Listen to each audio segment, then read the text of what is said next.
우리 미존중고 친구들 한 주간 잘 보냈나요? 오늘도 목사님과 함께 말씀을 나눌 거예요. 오늘 말씀은 요한복음 5장 우리 28절과 29절 말씀입니다. 요한복음 5장 28절과 29절 말씀입니다. 우리 짧은 말씀이기 때문에 한 목소리로 하나님의 말씀을 봉독하도록 하겠습니다. 이를 놀랍게 여기지 말라. 무덤 속에 있는 자가 다 그의 음성을 들을 때가 오나니 선한 일을 행하는 자는 생명의 부활로 악한 일을 행하는 자는 심판의 부활로 나오리라. 아멘. 오늘은 여러분들과 조금 어려운 무거운 주제로 말씀을 나누려고 해요. 아직 제대로 생각해 보지 않은 친구들도 있을 거예요.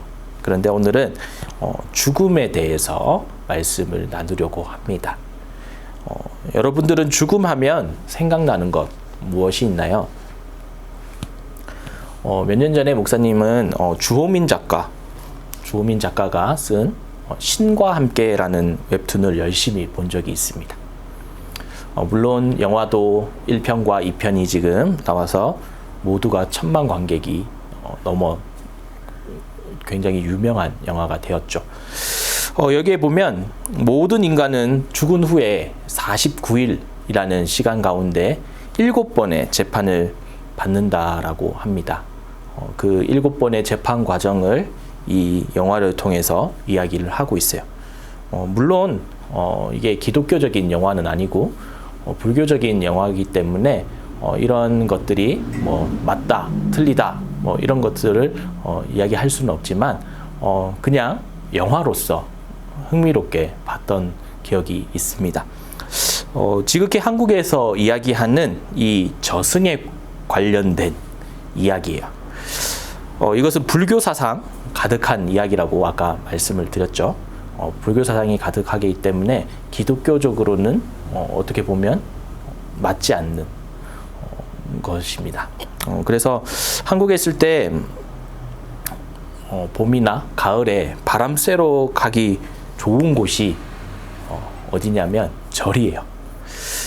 물론 절의 목적을 두고 가는 것은 아니에요. 그런데 한국의 아름다운 그런 산들을 이제 가다 보면 항상 이 절을 어쩔 수 없이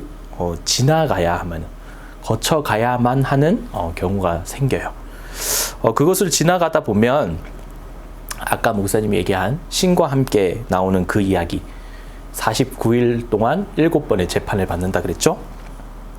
그 이야기들을 그려놓은 그림들을 보게 돼요. 한 번은 그 그림들을 보면서 이 불교에서는 탱화라고 하는데 이 불교의 그 신앙의 내용들을 그려놓았어요. 영화와 웹툰에서 잘 나오지는 않았지만 이 탱화를 살펴보면 불교에서 저승이라는 곳을 잘 묘사를 해놨어요.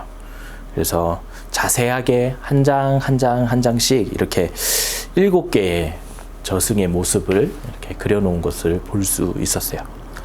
옛날부터 우리 조상들 뿐만 아니라 많은 사람들이 죽음 이후는 어떤 삶일까라는 것을 대해서 궁금해했어요.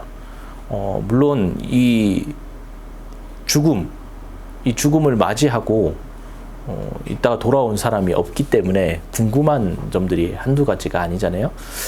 죽으면 정말 끝인 건지 아니면 죽음 이후에 다른 세계가 있는 건지 여러 가지 궁금증이 있을 거예요. 내가 삶을 살아가다가 이 죽음을 맞이하면 정말 끝인가? 라는 생각. 이런 의문이 당연한 것이 이 죽음을 경험하고 온 사람이 없어요. 그렇죠? 주변에 혹시 있나요? 없죠? 죽는 것, 이 죽음이라는 것은 인간이라면 누구도 피해갈 수 없는 과정 가운데 하나예요. 태어나면 죽음이 있기 마련이에요. 사람들은 이 죽음을 피하기 위해 많은 시도들을 하고 있어요. 지금도 하고 있어요. 중국의 진시황, 이 진시황 영원히 삶을 살아가기 위해서 사람들에게 불로초를 구해오라 라고 이야기를 했어요.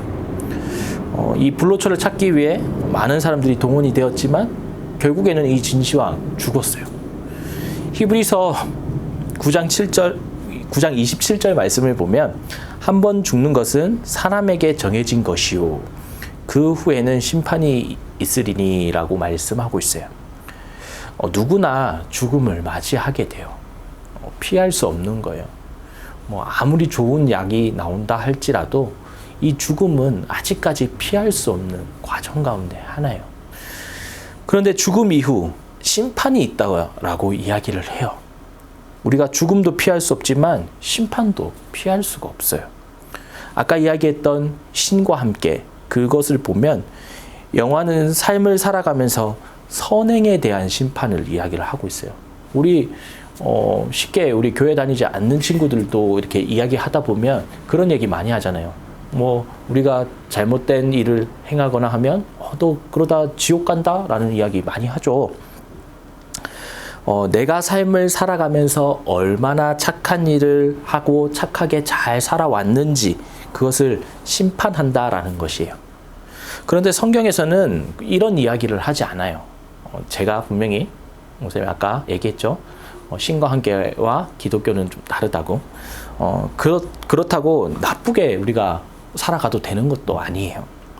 누가복음 23장 43절 말씀을 보면 예수께서 이르시되 내가 진실로 내게 이르노니 오늘 내가 나와 함께 낙원에 있으리라 라고 말씀하고 있어요.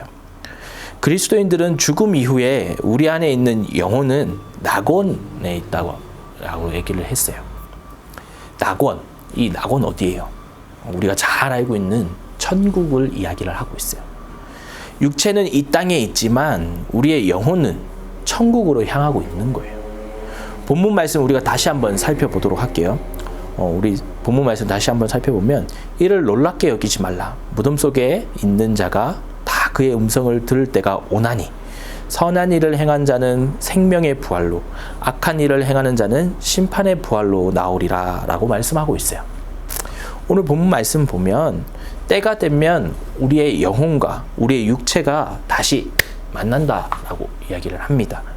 그리고 하나님과 영원히 하나님께서 예비하신 그 천국에서 삶을 살아간다라는 것을 이야기를 하고 있어요.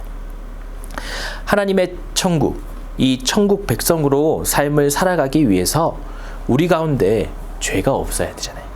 하나님께서 우리의 모든 죄를 용서받아야 돼요. 우리 가운데 모든 죄를 용서받은 후에 우리는 하나님께 죄사함을 받고 하나님의 자녀가 되는 것이에요. 하나님의 자녀들은 고린도후서 3장 18절 말씀을 보면 우리가 다 수건으로 벗은 얼굴로 거울을 보는 것 같이 주의 영광을 보매 그와 같은 형상으로 변화하여 영광에서 영광에 이르니 곧 주의 영으로 말미암으니라 라고 말씀하고 있어요. 우리가 영광된 모습 가운데 하나님의 나라로 가는 거예요.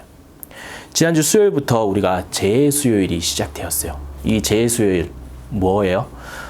재수요일 예수님의 그 십자가 고난, 예수님께서 우리의 죄를 대신해서 십자가 지시기 전 주일을 뺀 40일 그 사순절을 이야기를 하고 있어요. 사순절은 우리는 예수님께서 날 위해 십자가 지심을 생각하고 또 그 예수님을 더욱더욱 생각하는 시간이 되어야 돼요. 하지만 예수님께서는 십자가에 달려 돌아가신 것만이 아니에요. 부활하셨잖아요. 십자가에 달려 돌아가셨다가 사흘 만에 죽은 자 가운데서 살아나셨어요. 죽음이 정복되었다라는 거예요. 예수님께서 이미 죽은 자 가운데서 다시 살아나셨다라고 성경은 기록하고 있어요. 부활의 첫 열매가 되셨어요. 우리는 죽음이라는 것을 겁내지 말고 하나님께서 우리에게 맡기신 거룩한 사명들을 잘 감당하고 있다가 나중에 하나님께서 우리를 부르실 그때 하나님의 거룩한 나라로 가는 거예요. 오늘 죽음이라는 조금 무거운 주제로 여러분과 말씀을 나누었어요. 아직은 어렵고 또 잘 이해되지는 않지만 나중에 시간을 내어 여러분들과 좀 더 쉽게 이해할 수 있도록 좀 더 자세하게 말씀을 나누는 시간을 한번 만들어 보도록 할게요. 오늘 말씀을 다시 한번 우리가 정리를 하면 사람은 누구나 죽습니다. 태어나면서 누구나 죽어요. 그리고 죽음으로 끝나는 것이 아니라 심판이 있어요. 하지만 예수님을 믿는 사람들, 다시 말해서 예수님을 통해 나의 죄를 사함받은 하나님의 자녀들은 죽음 이후 영원히 천국으로 가는 거예요. 그리고 하나님의 때가 됐을 때 무덤에서 잠자고 있던 우리의 육체와 천국에서 영원히 만나서 부활의 첫 열매가 되었던 그 예수님처럼 영광스러운 모습으로 부활하여서 하나님께서 예비하신 천국에서 영원히 삶을 살아갈 수 있는 거예요. 우리 모두가 하나님의 천국 백성으로 삶을 살아가는 저와 여러분들이 되시기를 간절히 축원합니다. 우리 이 시간 기도하도록 하겠습니다.